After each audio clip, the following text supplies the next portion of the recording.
This is The Talking Dead, a podcast dedicated to the AMC TV show, The Walking Dead. Hey everybody, my name is Chris, and my name is Jason, and this is The Talking Dead number 56 for the week of the 17th of October 2011, and it is the first episode after the season 2 premiere of The Walking Dead. Ooh, exciting. We're back in business, baby. Finally. It's been a long road, a long dry hiatus, but this is, we're finally back here, we're back in business, we're ready to go. After all summer, we're going weekly, we're going to do recaps, we're going to do some new stuff, it's going to be fantastic. We have a new intro. Yeah, I hope everyone liked the new intro, that was it. It's a pretty cool tune, some sirens, it's an awesome guitar riff, and then a really fancy voiceover done by me. No, we got to thank Scott Fletcher for that, that's awesome. Yeah, if you want to get any more information on the Mr. Fletcher who does voiceover for podcasts and otherwise, they'll be in our show notes, but he does great work, he's lended his vocal talents to us. So before we get into the recap of season 2 episode 1, I just want to remind everyone that I was at New York Comic Con. I just got back late last night after a super awesome weekend. I spent 3 full days at the con, plus a little bit on Thursday night, and it was one of the most fun times I've ever had. That's awesome. I bought all kinds of stuff, I spent way too much money. Of course, you knew that going in. Yeah, I did know that going in. I knew I was going to spend a lot. Did you have a budget? Have a good time. No, not really. That's your problem right there. You're supposed to go in and say, okay, this much money, and then I'll get various endeavors, but if you go in just going, well, I'm going to see what there is, and then just buy stuff, then, from $1 you feel bad. I can't say I really felt bad, but I didn't go absolutely crazy. Like, I'm still going to be able to, put food on the table here at home and stuff like that, but I did spend a bit, and my suitcase coming home was, it's one of these suitcases with a top you unzip, certain parts. I completely had to expand it, and like nothing else would fit in there. It's lucky I didn't buy even one more book because I would have had to ship it back. You're supposed to buy extra luggage for that. You buy a second piece of luggage, and you fill that full of stuff. I suppose. I didn't do that, but it's only because I didn't have to. I hit the limit of contents in my bag. I limit for it, I can't remember. I got to volume? Yeah, there's a volume limit, there's also a weight limit. No, the actual limit is extra. Oh, I see. Yeah, so it's I hit that mathematical limit. That's right. I did, absolutely. I picked up some Walking Dead figures, a bunch of books, Walking Dead Chronicles, a hardcover copy of Rise of the Governor, all kinds of great stuff. Plus a whole bunch of free stuff too. Everyone just hands stuff. Well, you were handing out stuff too, weren't you? I sure was. I handed out all of our fancy little Talking Dead USB bottle openers. So if you happen to have received one of those and you're listening right now, send us a note and let me know. Yeah, I'd love to get a little bit of a feeling of the reach of those things. And t-shirts. Some t-shirts. Yeah, a few t-shirts we're gonna, but it's I found it more difficult to give out shirts. I don't know. It's sort of weird to walk around and just like hand shirts to people. Like I just see it as a normal promotional item. Right? It's like here's a thing, there's stuff on it. Check it out. This is kind of what we do. Shirt is like something you go and buy. It's so weird. Well, you can sell them. Could. Buy a shirt. No, buy them. A few people are sending me USB sticks asking how much. Yeah, that means they actually equate it as having a monetary value, which is nice because then they're going to take that value a little bit more because it was free. Whereas if it was just like if you're handing out business cards, people get just a piece of paper. You don't ask them how much for your business card. Well, at least the nice thing about the USB sticks is no one's going to throw them away. That's right. At the very least, they're going to take them home, probably look them for a while, and I don't know, stick on the desk in front of the computer. I have yet to throw one away. Well, I would hope so. I haven't thrown any away yet. Very good. I have them, and they're all still there. I haven't thrown any away. Well, I'm planning now to come back to New York next October for Comic Con 2012. I don't think I'm going to have USB sticks, sadly, but we'll have something to bring then too. Yeah, I'm going to go. Oh, I'm going to go for sure. Well, unless you're moving again. Yeah, I mean, life gets in the way every now and again, but I would like very much to go. It was amazing. Just before we move on to, I had a really good time meeting up with some listeners, Ethan and Jason, who we've had on the show a while back now, back when season 1 of The Walking Dead was on. I met up with those guys. I met up with Jordan from Jersey, who runs the Walking Dead Podcast Network. All great guys, really nice time. It was nice to put some faces and names finally. Oh, that's nice. So that was really fun. I appreciate them taking the time to say hi and stroll around the floor with me or drink far too many beers with me. You know who you are. That's right. Anyway, so it was a great time to go next year, and man, New York's amazing city. It really is. Absolutely amazing city. But that's all the podcast. So that's exciting. Before we do our recap of season 2 episode 1, I'll say it again. The season premiere, you can call it. The season premiere, that does work. Let's talk about the ratings. Because we're a couple of days or a day behind in recording because I was flying from New York. The ratings for this episode are already available. Awesome. Last year we would be recording ratings typically a week after the show, when the show aired, because that was our recording schedule. And we'll probably be doing that too moving forward this season. But since the ratings are available now, I figured we might as well throw them out there and see what we think. So you have no idea, do you? I know I watched it. I know my wife watched it. 1, 2. Almost. Does it count? You go your eyes, you turn away. It counts. Okay, so then I watched it. All right. Well, I'll tell you. A total of 7.3 million people tuned in for The Walking Dead on Sunday night. This is from New York Times. Is this US ratings or international ratings? Does it include Canada? No, it probably doesn't include Canada. I'm sure it's US ratings. That's awesome. But still, 7.3 million. That's up, if you recall, from the 5.3 million from last year's season premiere. I did recall it. I was like, that's up. It was like 5 million last year. Yeah, exactly. It was 5.3. Up a whole 2 million to 7.3. Wow. Of those, 7.3, 4.8 million were in the 18 to 49 demographic. That's me. Yes, it is. Me too. And that makes the highest rated drama episode ever on cable. Wait a minute. Okay, so 7 million viewers, but only 4.1 million were 18 to 49? 4.8 million were 18 to 49. So the rest were outside of that? Yes. Who else would watch it? Well, presumably the odd teenager and some people over 50 and over. You know? I figured it would be somewhere around 6 million that would be in that demographic. It just surprised me that there's such a large number outside the 18 to 49. Yeah, well, it broke the record for highest rated drama episode. And you know who previously held the record? Walking Dead. Yes. It held the from the premiere last year. So awesome. It's super exciting. Now, here's even more exciting news. Of course, AMC replayed it at 10:30 and again at 12:30. And the episode had a cumulative total of 11 million viewers for that Sunday. Wow. So, cumulative, does that mean somebody watched it 3 times? It's counted 3 times? I don't know how to ratings. Sure, I probably. I have questions. Yeah, but ratings people, if you want to contact us, let us know, and I'll give you a call and talk about ratings calculations. They can, I'm sure, answer all your questions. But these are live numbers, right? Not live plus 3 or live plus 7. It's, yeah, well, the total people that watch it are 11 million. Right, there's 3 days now, right? So they can't. Oh, these aren't live numbers. I don't know what. This is just for Sunday. Right, okay, so it's live. As it airs, this how many people watch it. Live plus 3 is PVR, they watch it within 3 days. Oh, live plus 7 is the PVR, they watch it within 7 days. I understand now. So, still, 11 million people. That's super exciting. That's a lot of people. That's more people than I know. Is it? It really is. Yeah, probably more than I know too. If I knew everyone in New York when I was there, that's still probably 11 million people. Don't you? A lot of people at Comic Con. I did. I think there was. They asked me over. Oh, I'm just gonna get the number wrong now. But I was gonna say over 100,000 people at Comic Con. But that sounds low. You can just go low. So, if there was more than 30 people there, you're not wrong. No, there's definitely more than 30 people there. So if you're gonna estimate the number of people, that's low. Okay, 100,000. A million. I don't know. There were a lot. 50 million people. There were points walking around that show floor that it was just like, out of my way. I need to move. I need to get going. So wow. We should do a comparison of the ratings of different shows just to see what, like, how much larger of an audience the Walking Dead has versus something that's wildly popular or has a cult following. Like, how does it compare to the show Breaking Bad? How does it compare to like other AMC shows like Mad Men or stuff on like Hawaii Five-O? How many people watch Hawaii Five-O? We can do that, and then after we did that a little bit because everyone reported that The Walking Dead had double viewership of Mad Men and stuff like that. And Mad Men is a terribly popular show that people love. Yet the zombie show from out of nowhere comes and has voices of people. So it's my own ignorance, right? I've never followed ratings for television shows in any form before. So 7 million people sounds like a lot when you think about 7 million individuals sitting down, turning on their television and watching the show. But how does that compare with other things? Yeah, of course. And we compare with other shows, and I think it fares quite well against other shows. It of course comes nowhere near touching things like Monday Night Football and stuff like that. That's apples and oranges. It really is. Sports are a whole different category. People don't live zombie lifestyles like they do football lifestyles. You play football, you watch football, you football, you coach football, you should come to New York Comic Con. There are people that live a zombie lifestyle. You coach zombies, you watch zombies, you get together as a family and you buy hot dogs and play zombies. Sure. It seems like every Sunday I saw whole families, people all dressed up, in related costumes. It was awesome.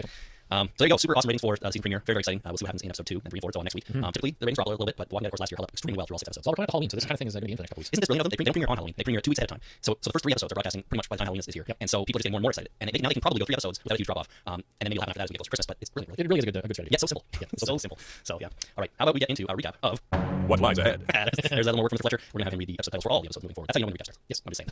Okay, so here we go. Season 2, episode 1. So we open with a shot. There's lots of shots of deserted Atlanta. There's dogs scavenging around, eating stuff. Yeah, eating stuff. There's zombies here and there, but it's a lot of desertion shots sort of thing. And Rick doing a voiceover. He's doing radio message to Morgan as he was doing in the end of last season 2. Trying to update Morgan on where they are and what they're doing. I guess hoping he's getting messages. And Currently we're 2 days after the CDC explosion. That's what Rick says in his message. In 2 days, he says things like, "I tried to keep everybody safe. I tried." And I think one of the most interesting things, interesting quotes from that message is, I met a scientist. He told me something. He told me it doesn't matter. Oh, we're so close to finding out what Jenner told him. Yeah. So you know what's interesting about that?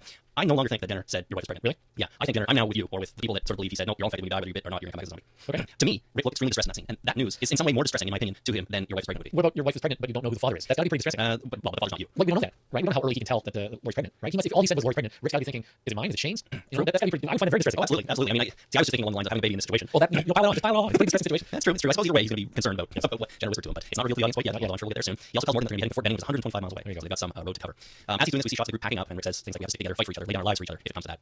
He finally signs off and we see the convoy driving out of the city, and it's the shot of the deserted highway, or one side deserted highway. Yeah. It didn't, something about it didn't look right to me. No, it looked kind of off. It looked like a map painting. Well, obviously it did, because it is a map painting, right? You know it's a map painting. It was obviously a map painting. But did it look like that? I didn't go back. We've seen that shot a couple of times. Did it look like that last season? I don't remember looking at that and thinking, this doesn't look real. My brain just accepted it. Just yeah, it is what it is. It is what it is. But I really like about this, this Rick talking on the wireless and then going into the opening sequence with the music synced up, which I thought was fantastic. Well, they were doing that last year too. The music for the opening starts before the credits. No, the actual music that was underlying the voiceover while he was talking on the radio through the whole thing. It actually matched with the opening sequence music. It wasn't the opening sequence music, but it matched in time and in tone and flavor as well as key signature or whatever. It just kind of meshed right with it. It was really nice. That very nice. Nobody it sure does. I really appreciate that. It was good overall that the music in this episode was quite good. Sparse. Sparse, but like, yeah, and not a common for the show. And there was no, correct me if I'm wrong, there was no popular songs in it. There was just Bear Score, I believe. I don't recall any popular songs. I don't think so. They typically do that at the end of an arc, right? They had one sort of at the end of season 1 when things exploded and they're moving on to the next phase. Okay, so we go to opening credits. And when we come back, they are driving along the road. And one thing I noticed here, they've got a motorcycle there on it. They've got the RV with most of the group in it. They've got a SUV or something with the Grimes family and Carol and Sophia, if I'm not mistaken. No Jeep. No Jeep. Yeah, where's the Jeep? I don't know, almost broke down. It's 2 days ago by, so. It's on the cutting room floor. Maybe we're going to have a flashback. Yeah, we could probably have a flashback. Because Shane's in the RV. Yeah, that's right. Andrea learned how to field trip a missile. He was. Something happened in that 2-day period where he lost his Jeep. Well, we kind of know we've seen that scene in the trailer, but it wasn't in the episode, so it could be used as a flashback. Yeah, it could be a flashback. You know what I noticed about this though? That motorcycle is an impractical vehicle. Oh, yeah. It's a rather loud vehicle. It looks like it's uncomfortable. Just the way the handlebars are. It's, there looks like he's not. You can't sit on that thing for very long, like a long road trip, and be comfortable. Well, I'm not so sure about that. I think motorcycles, big ones, are designed for long rides. So he's got to lean forward, and his arms are way above his head. You hold your arms up there for hours on end. Yeah. I don't think so. No, I agree. That is a little bit crazy. Right, it's loud. I was more thinking about how loud that thing was. I mean, when Glenn was driving the not Mustang last season, whatever it was, the Charger, Challenger. yeah, I mean, that thing had the alarm going off, and everyone's like, "What the hell are you doing? You're really doing that to us." Same problem here. I mean, I know they're moving, but they stop for any time, and this motorcycle's running. It's like, "Hello, here we are." You know, when I was living on Young Street, you hear motorcycles going by in the summer all the time, and I would be asleep and would wake me up. You know, if I was a zombie and that motorcycle went by, I'd be like, "Whoa, there goes something I want to eat." Yeah, and follow it. that's right. You jump 2 stories out your window, and you can still walk. You go I down. was going to go after that sound. If it happens to stop me, and I heard my friends are going to show up and we're going to chat down some different things. So, anyways, loud motorcycle. I guess it's a cool vehicle. You want to keep it. Maybe exception coolness outweighs safety. Yeah, so he's got the really loud transportation and the really quiet one. It balances out. So he can hunt in very quiet circumstances, but the traveling that's just not so loud. So as they're going, Grimes family is in their vehicle talking about a trip they took to the Grand Canyon back when everyone was still alive and happy. To me, they seem to be having a nice time. They're laughing. Yeah, it was very, I thought it was nice. It was sort of like a family road trip. They were around, they were laughing, they were reminiscing about a good time, they were talking about stuff. Yeah, exactly. That was nice. Carl and Sophia ask if they can go see the Grand Canyon at some point, and Rick says, "Of course." And we never go without you and your mom, meaning Carol and Sophia. So they come together quickly as a sort of tight-knit family. They're going to be there for each other. And that reinforces what Rick was saying in the opening about we have to lay down our lives for each other. It comes to that. So after that, we cut to Shane cleaning his gun with Andrea watching. That didn't sound so dirty when I wrote it, but it does now that I read it. He was field stripping. He field stripped the pistol and everything. All right, meaning you take it apart in the field and clean it and reassemble it. Well, you take it apart. You take it apart enough to be able to clean the apart. You don't take it apart so much that it's takes a long time to put back together. If you field strip something, it's just like a bare minimum. Take it down to larger chunks. So if you need to, you put it back together in short order. Unless you're Andrea, it takes a little longer. Sure. Well, they start talking, and Shane says he's looking at her weapon, her gun, and she explains her father gave it to her, so that when she went on the road with her sister, the 2 girls could defend themselves if necessary.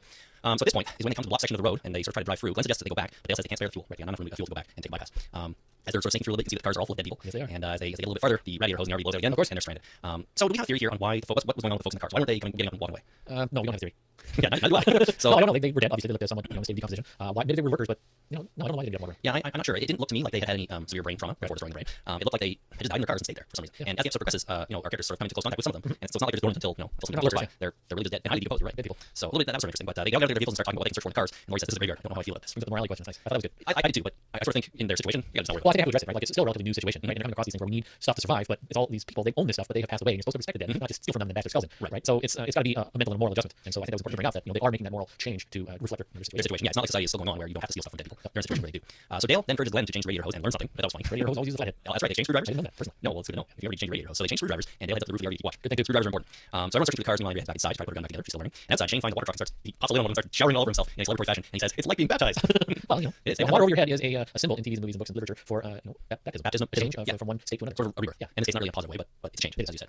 And he gets a shower. Yeah, I guess he feels a little bit better. And lots of water in there too. They lucked out with that water. They sure did. So Rick and Dale then notice some zombies coming down the road. One or two at first, but they quickly realize that there is a whole big old bunch of them. A herd, which the term is coined a little bit later. But Rick runs back and encourages everybody to hide under the cars. So now this is the scene that they showed at Comic-Con panel. This is the scene that we got a pretty good feeling for in the trailers. I didn't see any sandwiches. Nobody had sandwiches. As far as I can tell. Yeah, you're right. Nobody had any sandwiches. They were just really hiding. So we have a pretty good idea of the scene, how it was going to play out. But some awfully cool extra stuff was shown. But quickly, under one car we have Lori and Carol, another one Glenn and Shane. Then Rick, Carl, Sophia are under their own cars by themselves, right? And Andrea is in the RV, Dale's on the roof, and T-Dog doesn't get behind the car. Instead, he kind of crouches down and slices himself open pretty bad. Yeah, that was pretty gross. It was. I watched it 3 or 4 or 5 times now, and it was pretty gross. He needs a headshot.